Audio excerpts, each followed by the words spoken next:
começando um nome que foi muito importante para a Fórmula 1, que é o John Barnard, tá? Ele que, vou até colocar aqui a imagem dele, né, para a gente poder falar um pouco dele, que ele é um inglês que tirou o seu diploma na Universidade de Watford na década ainda de 60, tá? Mas ele não começou, assim, diferente dos contemporâneos dele, ele começou a trabalhar num cargo de engenharia na General Electric, lá da Inglaterra. É uma coisa que só depois de algum tempo de formado nesse emprego da General Electric, ele começou seus primeiros trabalhos no esporte a motor na Lola Cars, que é uma empresa que fabricou de tudo um pouco de automóvel de competição, fórmulas menores, tipo Fórmula 3, Fórmula 2, protótipos de corridas de endurance, alguns carros de Fórmula 1 também, e esse foi o primeiro emprego do John Barnard. Ele depois acabou indo para a equipe McLaren na década de 70 como um engenheiro auxiliar, ajudou na conquista de título do Emerson Fittipaldi de 1974. Ele era um dos engenheiros da McLaren nesse título que está completando este ano 50 anos. A gente espera também lá no canal do GP Total fazer um especial muito bacana sobre a temporada de 1974, homenagear o Emerson. E depois de alguns trabalhos que ele fez para o Parnelli Jones, que era um cara que tinha construção de carros de Fórmula Indy lá nos Estados Unidos e de Fórmula 1, ele acabou fazendo o seu primeiro carro autoral lá nos Estados Unidos, que foi este aqui, é o Chaparral 2K, né, o 2K. Esse carro, ele foi o primeiro carro asa da Fórmula Indy, e você pode ver que ele tem um visual que lembra um pouquinho, para quem acompanhou o nosso primeiro encontro, o Lotus 79, que era do Colin Chapman, que tinha como grande conceito usar as laterais do carro para gerar downforce. Essa era a grande ideia desse conceito. Vou até colocar aqui, ver se eu consigo colocar em full screen, não sei se eu vou conseguir. Vou colocar aqui em tela grande, não. Agora sim, estamos aí com tela inteira. Esse carro que seguia esses conceitos de geração de downforce através de túneis em formato Venturi nas laterais. Esse carro teve grande sucesso nos Estados Unidos, era da construtora Chaparral, que era do Jim Hall, que foi um piloto americano que também teve alguma passagem na Europa. Esse carro chegou a ser chamado por um tempo de submarino amarelo, não preciso explicar, eu não preciso me adiantar muito para explicar esse apelido, mas de qualquer forma, com esse piloto, Johnny Rutherford, eles ganharam as 500 milhas de Indianápolis em 1980 e o título de Fórmula Indy de 1980 também. Então, esse primeiro carro autoral do John Barnard já foi um grande sucesso e fez com que ele fosse contratado pela McLaren para desenhar o carro da McLaren de 1981, que é o MP4-1, que é o nosso próximo carro aqui. E vejam só, a gente vai encontrar bastante semelhança de design, Um era a Fórmula Indy, outro é Fórmula 1, mas a gente consegue encontrar bastante semelhança de design entre os dois. Estou fazendo aqui um bate e volta, Claro que, por exemplo, o suporte de asa traseira é diferente, Algumas dimensões do carro são diferentes, mas essencialmente é o mesmo carro transformado para a realidade do regulamento da Fórmula 1. O carro aí de Fórmula Indy usava motor turbo, com a litragem permitida pela Fórmula Indy, enfim, era um regulamento de motor bem diferente. E quando ele faz o projeto do McLaren MP4-1, ele está usando o motor Ford Cosworth, que a gente até falou um pouco, a gente pincelou um pouquinho sobre esse motor quando a gente falou as invenções do Colin Chapman. Ele, através da Lotus, foi o introdutor desse motor, que foi muito importante para a história da Fórmula 1, daquele finalzinho dos anos 60 até a virada para os anos 80, foi o motor mais importante, o motor mais usado. Era aquele motor que, se você quisesse criar uma equipe de Fórmula 1, certamente seria a sua opção de motorização, dentro daquela efervescência dos anos 70, principalmente. E o que esse carro tem de revolucionário? John Bard projeta o primeiro carro de Fórmula 1 com o monocoque, aquela estrutura que envolve o piloto, em fibra de carbono. Isso era bastante, assim, foi uma ruptura de paradigmas, porque até então você tinha tido, e isso a gente falou no primeiro encontro lá, o Colin Chapman introduz o chassi monocoque, até então eram aquelas treliças, aquelas gaiolas de metal, que tinham pouca rigidez torsional, e você coloca o monocoque, o chassi em formato monocoque, que eram painéis de alumínio, todos rebitados, enfim, reforçados entre si, fazendo com que aquele carro fosse uma grande banheira de alumínio em que o piloto se sentaria dentro. John Barnard já vinha estudando a fibra de carbono há algum tempo. Existia uma empresa, que, aliás, ela existe até hoje, chamada Hércules, que fabrica essa fibra de carbono. Eles encomendaram, como o John Barnard vinha dos Estados Unidos, já conhecia essa Hércules, falaram assim, olha, vocês conseguem fazer essa concha, fazer esse monocoque para mim? E eles falaram, sem problemas. Qual é a grande vantagem da fibra de carbono em relação ao alumínio aeronáutico, que era usado à época? Primeiro, era muito mais resistente, e era mais leve também. Era mais leve que o aço, por exemplo, e era mais leve que o alumínio e mais resistente que o aço. Então, isso deu uma grande rigidez torsional, ao mesmo tempo em que era um carro muito mais seguro.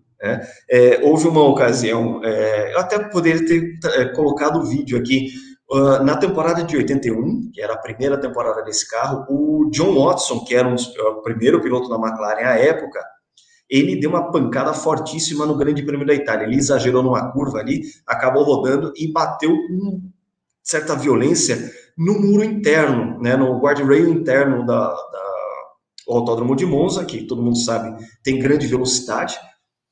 Ele acabou tendo essa colisão muito forte e o motor ele desprendeu do monocoque, então aquilo ali foi envolvido numa bola de fogo e de fumaça, e até uma anedota curiosa que o Watson não sofreu nada, só viu que o carro tinha estragado bastante, ele voltou para os boxes da McLaren e todo mundo desesperado, você tá bem? E ele já estava pronto para dizer, desculpa, arrebentei o carro, mas ele bateu com violência e não teve nenhum arranhão.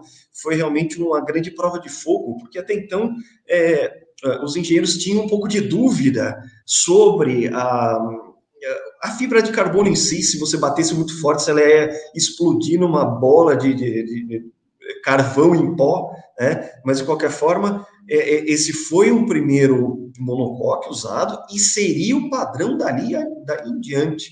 Até de 81 até 1985, você teria o fim dos monocoques em alumínio em favor da fibra de carbono, que é usada até hoje. A gente vem de um uso da fibra de carbono na aeronáutica, uma fibra de carbono com bastante ênfase na Fórmula 1, e hoje a gente tem, inclusive, esse uso de fibra de carbono na engenharia. Por exemplo, você tem pontes que recebem, pontes de grandes cidades que recebem um fluxo muito maior de carros do que foi projetada, e você vê hoje trabalhos de estúdios de engenharia que fazem reforços em fibra de carbono nesse tipo de ponte, para fazer com que ela aguente esse fluxo de carros, enfim, entre outras aplicabilidades da própria fibra de carbono na indústria automotiva. A gente hoje tem carros super esportivos que também fazem largo uso desse componente. Então, você tem nesse carro, McLaren MT4-1, a introdução de um material que é usado até hoje e em larga escala. Mais para frente, as asas eram feitas todas em fibra de carbono na Fórmula 1, e a própria carroceria, que era feita normalmente de fibra de vidro, outro material leve, Hoje em dia você tem um carro que tem um largo e amplo uso da fibra de carbono, e quem trouxe a certeza que era um material a ser usado, que era um material seguro, leve, resistente, foi justamente o John Barnard. Avançando aqui, ele projeta o sucessor do MP4-1, que é o MP4-2, não sem antes ter várias vertentes, né, várias evoluções daquele chassi MP4-1, até chegar nesse MP4-2, que é de 1984. Esse piloto aí que a gente está vendo no carro é o Niki Lauda, também um grande piloto. A gente já falou um pouco sobre o Lauda quando a gente falou do Mauro Forghieri, que era engenheiro da Ferrari. O Lauda, nessa segunda fase da carreira, sendo tricampeão com esse carro, né? Ele conquistando o terceiro título mundial com esse carro, que é MP4-2. O que ele tinha de combinação a esse chassi de fibra de carbono? O motor TAG Porsche, que era o motor mais avançado da época e que fez com que o Lauda conseguisse o título pela McLaren.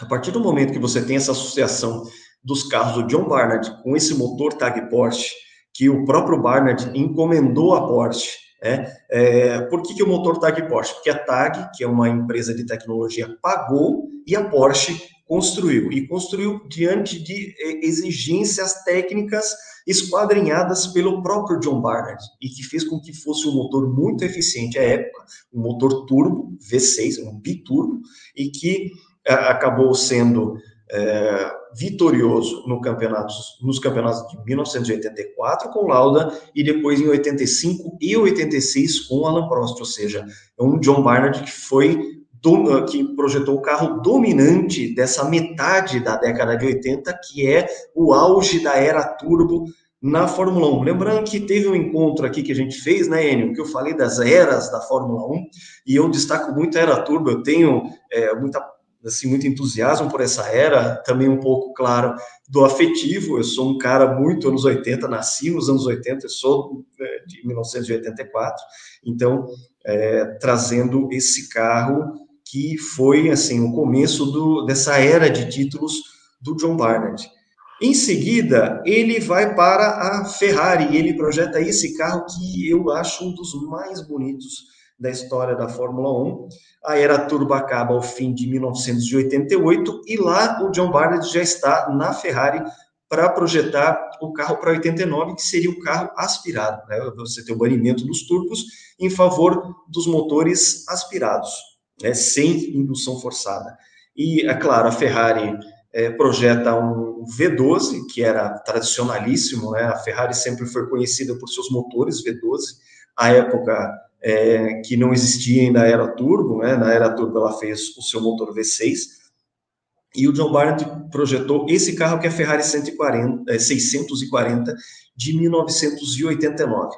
Ganhou título? Não, mas ele trouxe junto a esse carro aí uma inovação muito importante, que é o sistema semiautomático de câmbio.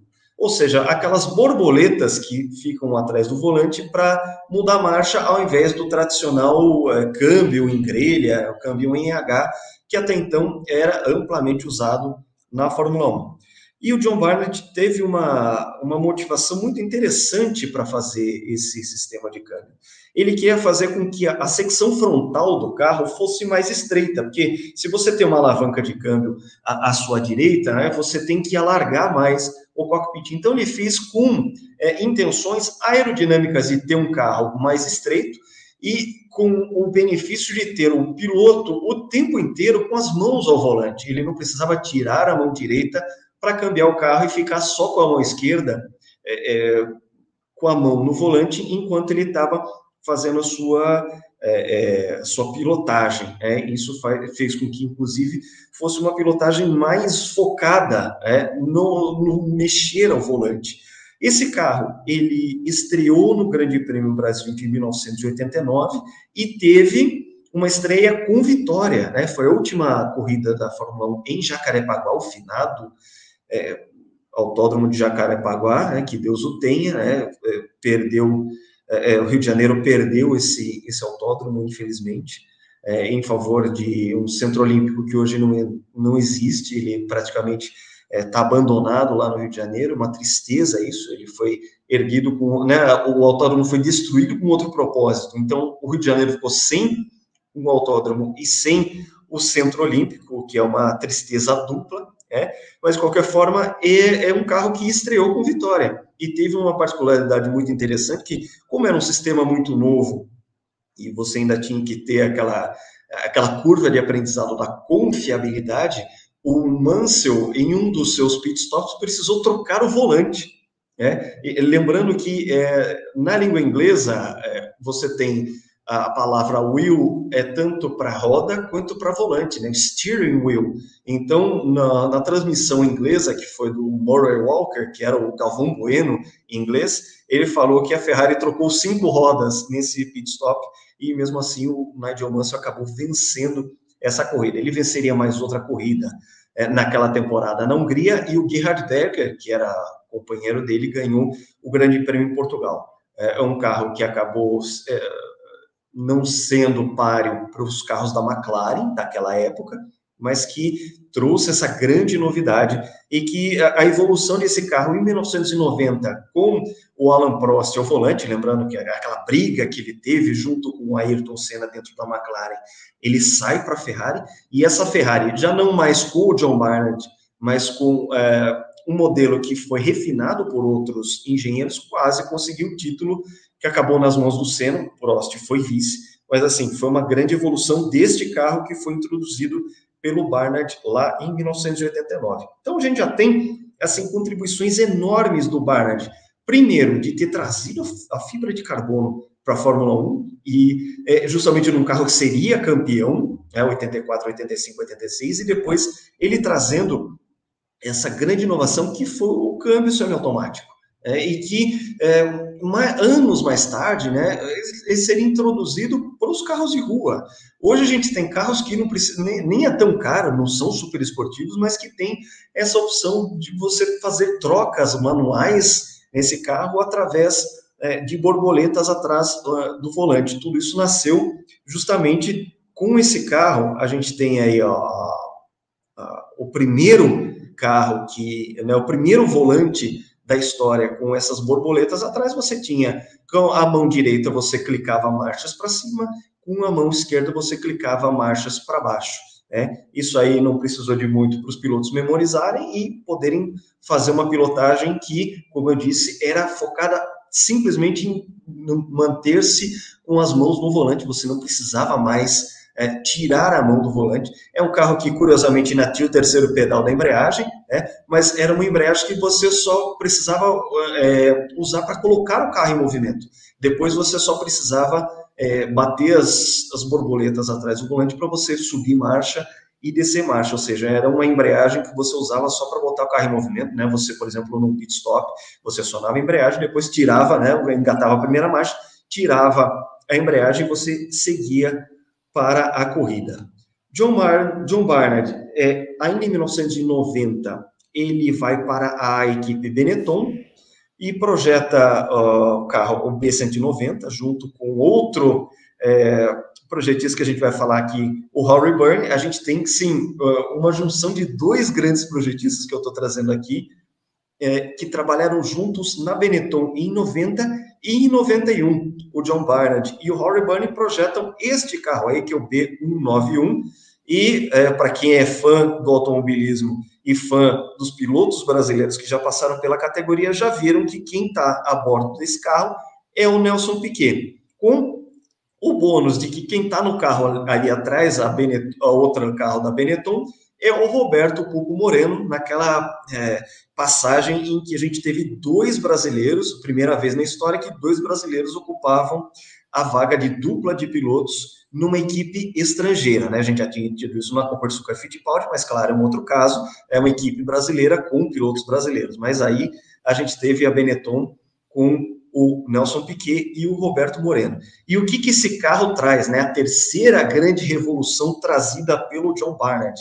Foi o primeiro carro com bico elevado, né, que à época era chamado de bico tubarão, né, parece, né, tem uma certa semelhança em termos de desenho com o aspecto do tubarão, que é esse nariz elevado, e a asa dianteira sendo fixada por esses dois pylons, né? Esses dois pontos de fixação. E o que trazia de novo esse bico elevado?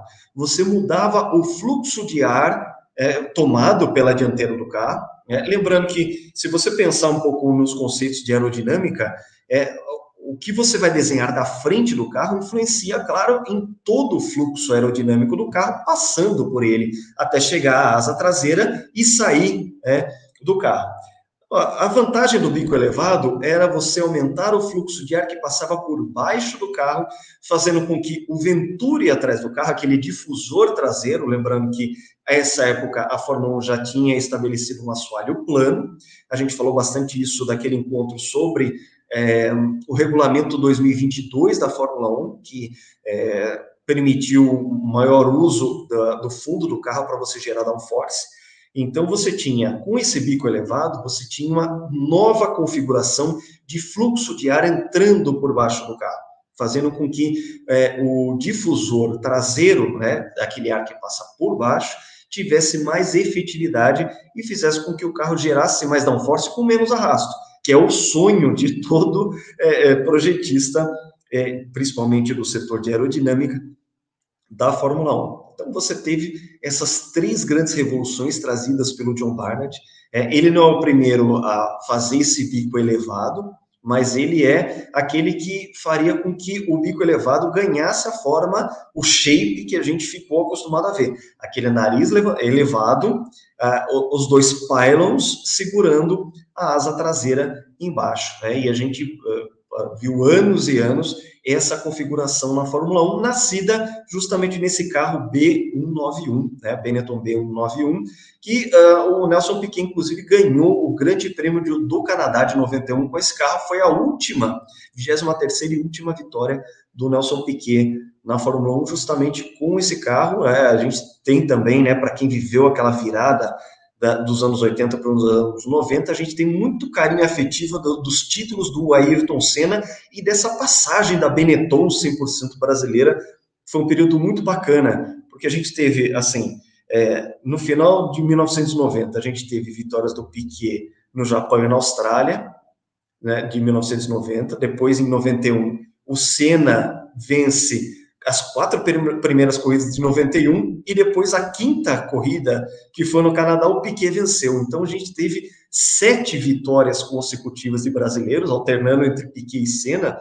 E assim, como foi de 90 para 91, foram vários meses só de vitória brasileira na Fórmula 1. A gente morre de saudade desse tipo de situação, lembrando que a gente nem tem piloto brasileiro hoje na Fórmula 1. Infelizmente, a gente está com essa realidade. Trouxe aqui, para a gente encerrar o assunto John Barnard, um raio-x daquele carro de 1984, MP42, e vocês podem ver aí essa concha toda preta que envolve o piloto, que é o monocoque em fibra de carbono. A gente estava acostumado com carros antigos a ver tudo aquilo em aspecto metálico, porque era de alumínio, e você traz a fibra de carbono, que é um material escuro, né, quase preto, né? Você tem uma configuração aí com um grande tanque central do carro, onde está aí o escrito em Marlboro, parte branca nessa parte preta, né, nesse fundo preto, que é o tanque de combustível central. Você tem aí os esquemas de radiadores nas laterais, que foi também um esquema trazido por um dos grandes engenheiros aqui, que a gente já falou do primeiro encontro, que é o Colin Chapman. E um carro que era muito eficiente à sua época. A gente pode ver ali o carro na sua traseira, uma elevação ali que é do difusor traseiro, na parte de trás ali, a traseira do carro, a gente pode ver o difusor traseiro, que é essa elevação, né, em forma de venturi. Dá até para ver ali os caninhos de escape ali para baixo, que é justamente para acelerar o fluxo de saída de ar do carro. E a gente tem ali também como um destaque, eu vou chamar a atenção para quem está acompanhando com a gente, nas laterais do carro, o carro grande em destaque, você tem um pequeno quadradinho preto aí, que é entrada de ar dos turbos do carro.